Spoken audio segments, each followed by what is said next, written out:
here it is. Well, actually here it's not, because this is just a part one, isn't it? So here is half of my end of the deal, my end of the buck, my offering to you. This mural has been such a long time coming. I started it when I was pregnant and I spent the entirety of my time painting this, chipping away at it. Now it's at a point where anyone who kind of like glances at it or looks at it, it looks done enough, but I have so much more to do. I've got such a bigger vision for this piece that I had to break this documentation up into 2 videos, but this is also enough for you to see such a wicked transformative time that I had with bringing this piece to life. It was really fun to film, it was really fun to shoot. I am excited to bring you the painting of the forest mural. I'm sectioning the piece up with washi tape so that I can have a really distinct line as to where my horizon is going to be. Other than that, I don't use washi tape for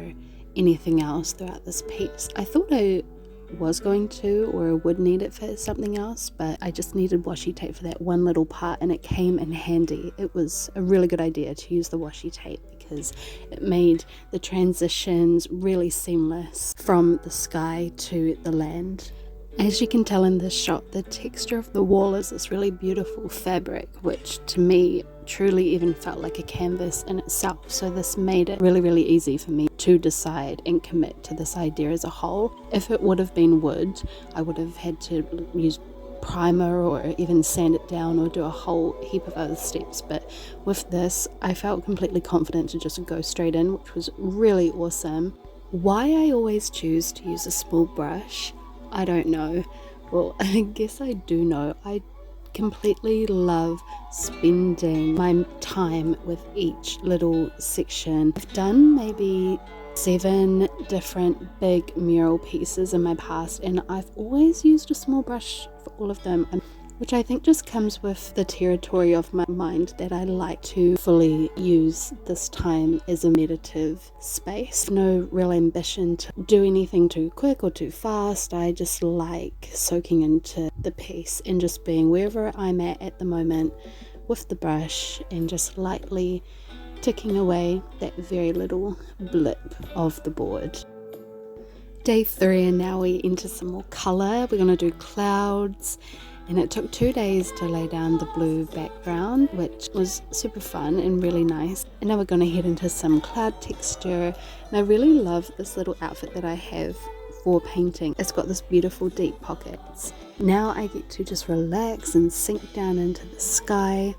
One thing I would do differently, absolutely. The reason why I committed to completely laying down all the blue for the sky and completely going in with all the clouds, building it up from the ground up, was for filming purposes, day by day progressions of the wall. And I did that so that each day I had quite a bit to share, but truthfully, in the long run, it actually just wasted me a lot of paint, and it's not usually what I would do when I approach a mural. I have it all mapped out and then I go straight in with the colours of what I know will stand out and be there. So in regards to there being lots of blue in the sky, well, I also know that there are going to be lots of trees and greenery that bulk up the final imagery. So naturally, if I wasn't filming this, that is what I would do. But this is all a learning thing for me too, so it's good to know that next time, know that I won't be building up the piece like this. I'm just gonna do it how it actually feels right for me. But I thought I would try something different in regards to filming the process. But yeah, now you get to enjoy a whole heap of different stages of this piece coming together, which is beautiful in its own regard as well, so enjoy.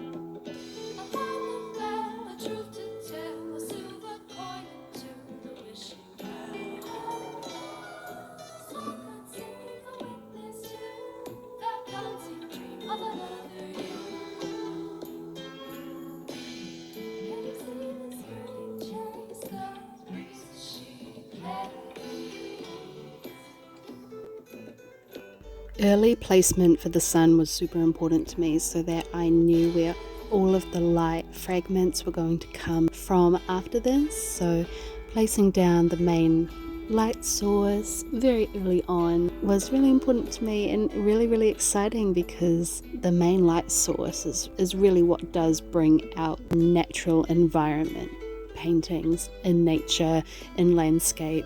Working with that and really utilizing it is really important.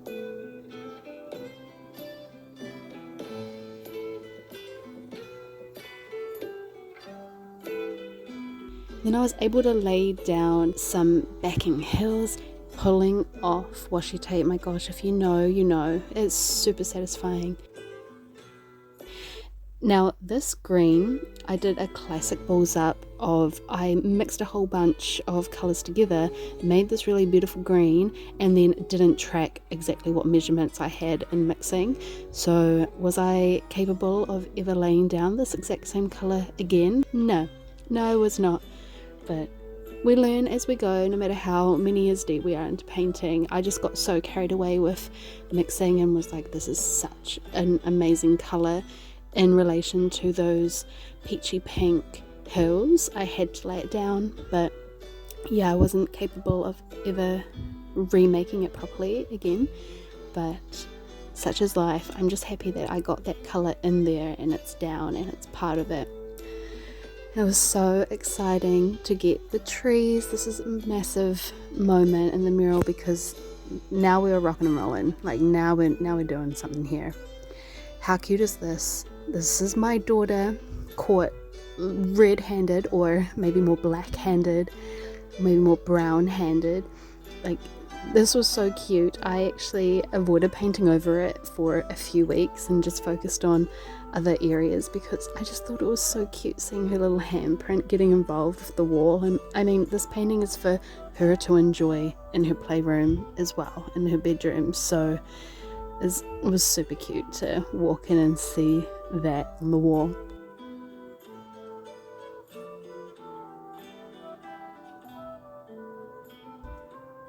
And I guess that's the thing about this forest mural too.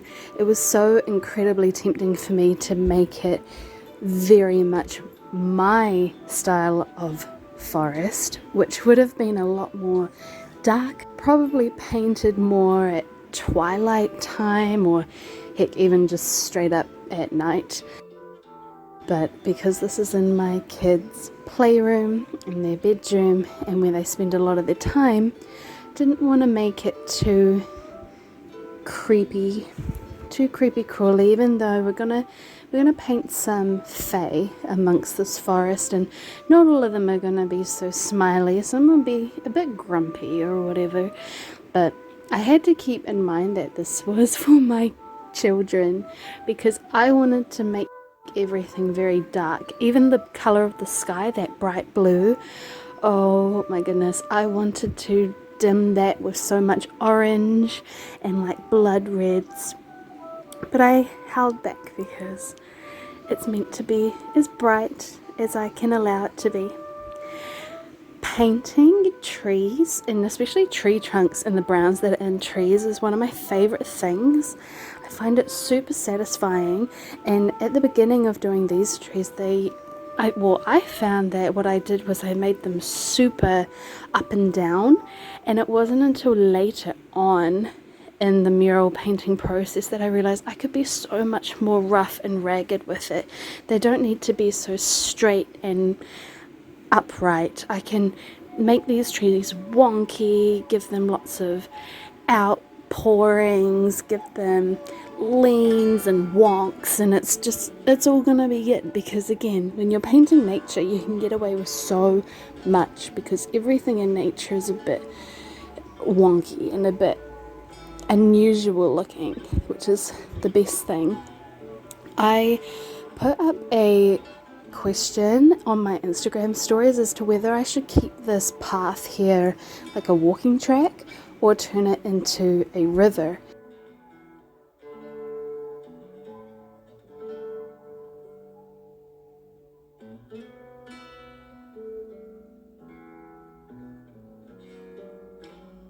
And only just did people say to turn it into a river, which was very, very cool because painting water opened up a whole lot of possibilities for me to paint some mermaids and water creatures. So that is going to be very, very fun, even though originally I thought it was just going to be a walking track and a path. A lot more texture is coming through. At this point, when all of this greenery and the trees is added and it's starting to build, I'm now around 7 to 8 months pregnant. So I've taken a lot of breaks throughout the past few months to build this piece. And as I do go into the more forest landscapes, it's starting to get very exciting because it's looking a lot more like how I envisioned. In the mushroom house, that is one thing that I cannot wait to start adding all the fae around. It's going to be so pretty, and I can see it in my head exactly how it's going to play out.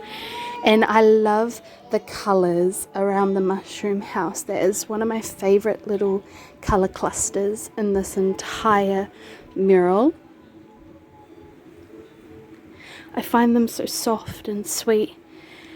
And then looking up at the mural when I'm sitting down, I was taking this footage and I was thinking, wow, it is a very tall wall. It's a very big piece.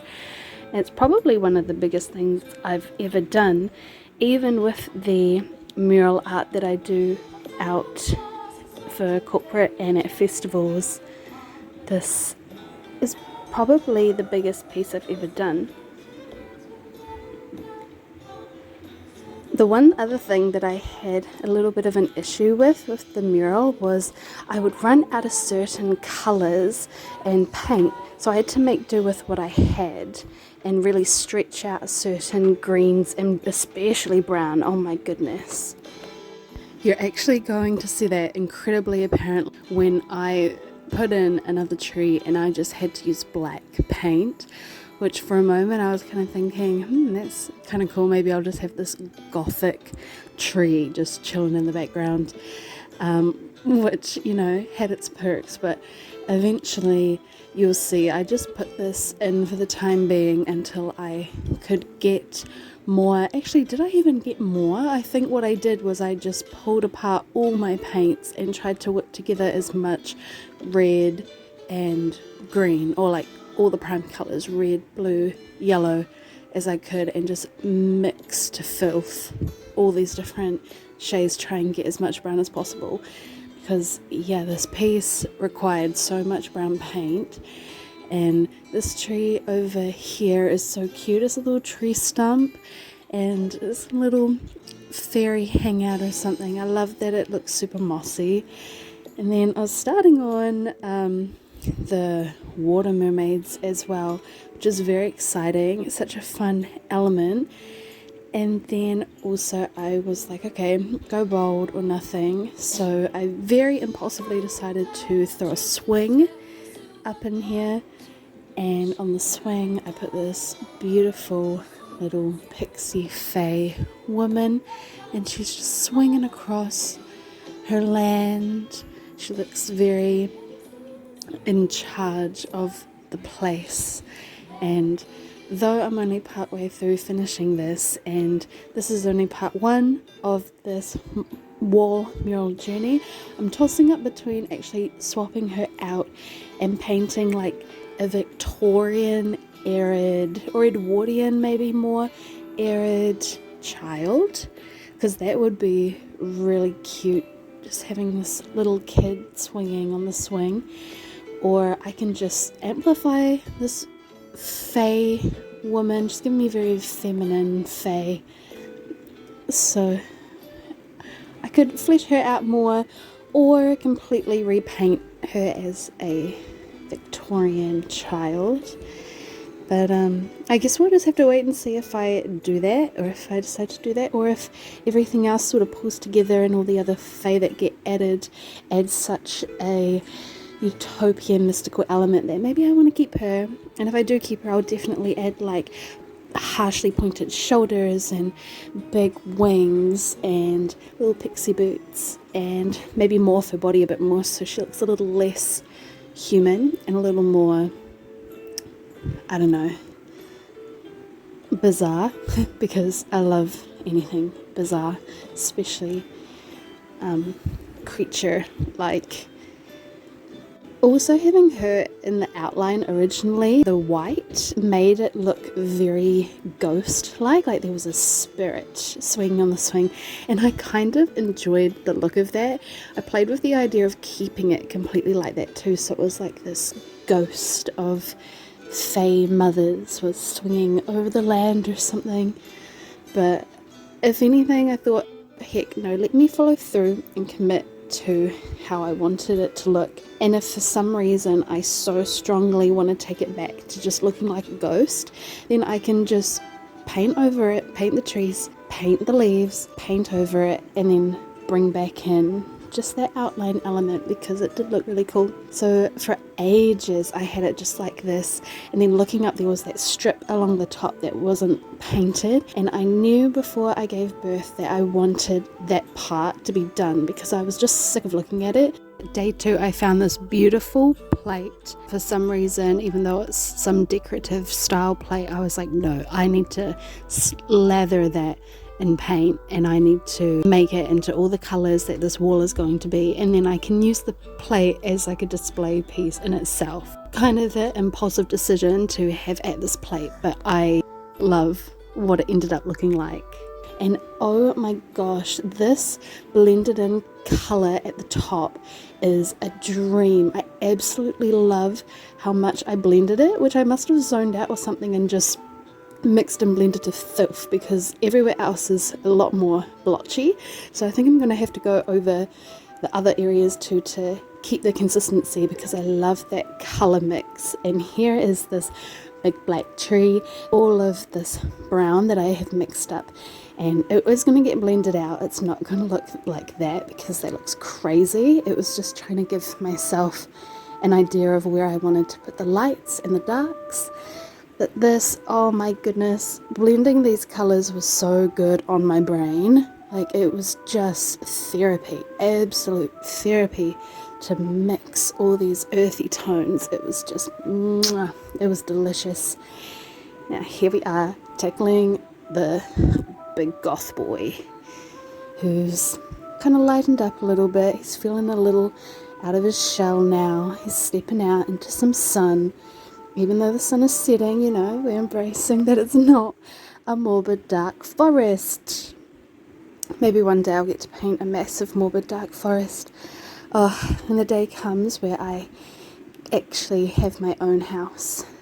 That'll be it. I'll make that video one day. You mark my words, I'm saying it here now. Slowly processing through, blending through this tree.